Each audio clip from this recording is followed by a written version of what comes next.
सत्संग जी, बड़े प्यार और सत्कार से कहना जी, धन निरंकार जी। सत्संग जी, बड़ा ही खुशी का समा है, बड़ा ही आनंद का पल है।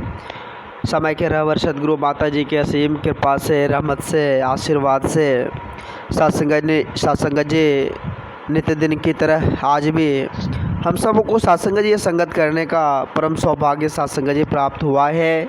इस आनंद से रूबरू होने का, यह असली खुशी पाने का एक संयोग सा सत्संग जी प्राप्त हुआ है। वाकई में सत्संग जी संत महापुरुष कहते भी हैं कि ये असली आनंद है, यही असली सुख है। इनसे बड़ा आनंद, इनसे बड़ा सुख और कहीं नहीं है। सत्संग जी अक्सर विचार के माध्यम से हम सुनते भी हैं, सांसारिक तौर पर भी बात किया जाता है कि आज इंसान इतना दुखी क्यों है, आज इंसान के पास इतनी मजबूरी क्यों है।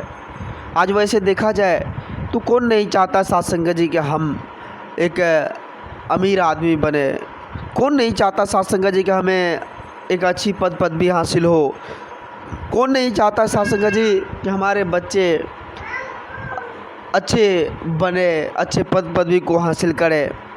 कौन नहीं चाहता सत्संग जी कि हमें किसी प्रकार की कोई कमी ना हो। चाहत तो सबकी है सत्संग जी, सभी चाहते हैं, लेकिन विचार करना होगा कि ये जो है सत्संग जी, ये सब कुछ ऐसा होता है क्या? एक बड़ा सवाल सा है।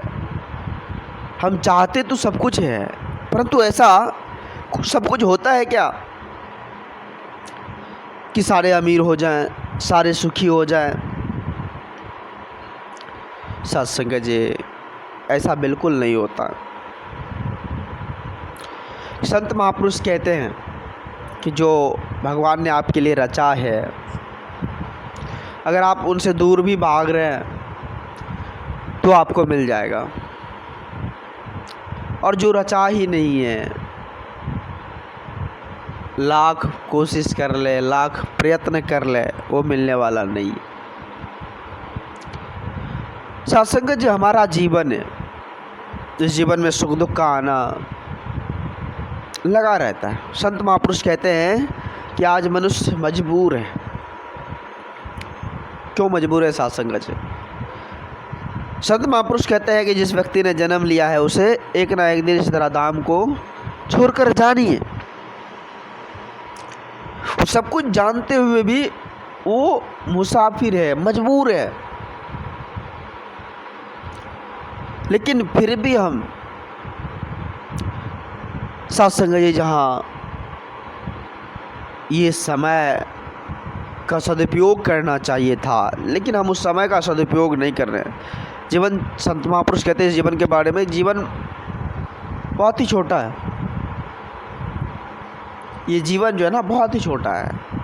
इसको हम जितना हो सके आनंदित तौर पर जी लें। हम इस जीवन को दुखी रूप से क्यों जिए, क्यों हम टेंशन लेकर जिए?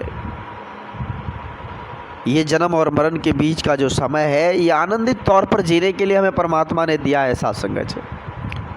लेकिन हम क्या कर रहे हैं, विचार करना होगा। सांसारिक तौर पर आज देखा जाए तो लोग चिंतन की जगह चिंता में डूबे हुए हैं सत्संग जी। अब विचार कीजिए सत्संग जी, चिंता अगर करेंगे तो चिंता करने वाले इंसान सत्संग जी कैसे सुख तक पहुंच पाएगा? संत महापुरुष इसी चिंता से निकालने के लिए हमें जरा धाम पर आते हैं। कहते हैं ना कि चाह गई चिंता मिटी, मनमा बेपरवाह। जब चाह चली जाएगी तो चिंता सेल्फ सत्संग जी मिट जाएगी। आज दुख का एकमात्र कारण है कि हमारी चाह बढ़ती चली जा रही है सत्संग जी, और ये चाहत बढ़ते बढ़ते इतना विकराल रूप धारण कर लेता है कि हम और ज़्यादा टेंशन में डूब जाते हैं। संत महापुरुष कहते हैं कि चाह गई चिंता मिटी, मनमा बेपरवाह। जिनको कछु न चाहिए वो जन सांसा, वो जन सांसा। अरे जिसको कुछ नहीं चाहिए वही सांसा है। संत महापुरुष सदा साथ संगत जी भगवान से अगर कुछ मांगते हैं तो एक दूसरे की भला ही मांगते हैं कि प्रभु सबका भला कर दो। वो खुद का भला कभी नहीं मांगते हैं साथ संगत जी, कभी नहीं कहते कि भगवान हमें रहने के लिए घर नहीं है। जो सच्चे गुरसिक होते, सच्चे भक्त होते, भगवान से सबका भला मांगते हैं साथ संगत जी। हम भी सबका भला मांगना स्टार्ट करते हैं, ये प्रभु सबका भला कर दो। फिर देखिए साथ संगत जी, दिन दुगुनी रात चौगुनी अगर वृद्धि नहीं हुई, जीवन में आनंद की बहार नहीं आ गई, तो फिर आप कहना। तो ये संतों का फरमान है। हमें संतों के फरमान पर अगर चले, संत वचन को धारण करके अगर चले, तो जीवन में कठिनाई परेशानी का सामना नहीं करना पड़ेगा साथ संगत जी। आज हम मनमति को धारण करते हैं, इसलिए गिरते हैं। मनमत को धारण करने वाले इंसान ही गिरते हैं साथ संगत जी। जो गुरमत को अपना आधार बना लेता है, जो गुरमत पर चलने की हर संभव प्रयास करता है, वो गिरता नहीं है। कहते हैं जो लेटा जमीन पर वो कैसे गिर पाएगा। जो गुरमत को अपनाते वो जमीन पर लेटे हुए इंसान होते, वो गिरते नहीं है साथ संगत जी। उसे गिरने का डर सताता है नहीं। वो सर्वोच्च आनंद को प्राप्त करता है साथ संगत जी, हर आनंद को प्राप्त करता है। देखे होंगे साथ संगत जी, आज इधर धाम पर अगर खुशी में जीवन कोई व्यतीत कर रहा है तो एक संत महापुरुष, ऐसा नहीं है साथ संगत जी उसके जीवन में तकलीफ नहीं आती, ऐसा नहीं है कि उसको बीमारी नहीं सताती, ऐसा नहीं है साथ संगत जी उसको दुख नहीं सताती है, माया सताती है, लेकिन साथ संगत जी उसको निकलने का रास्ता पता होता है।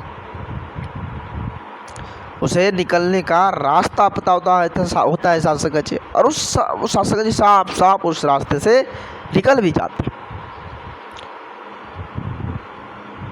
तो संत महापुरुष खुद तो निकलते हैं, लेकिन हम सबों को भी निकालने का प्रयास करते हैं साथ संगत जी। वो हमें भी जगाने की कोशिश करते हैं कि हम भी सही रास्ते को अपना कर निकल जाएं। आओ साथ संगत जी हम समझने की कोशिश करें। जब तक हम समझेंगे नहीं, तब तक बात बनने वाली नहीं है। अगर कोई हमें समझा रहा है तो समझना हम ही को है। उनकी बातों को अगर हम जीवन में उतार लिए तो ही बात बनेगी। सत्संग में जाते हैं और विचार को सुनते ही नहीं, विचार को सुने भी तो उसको जीवन में उतारे ही नहीं, तो बात बनने वाली नहीं है।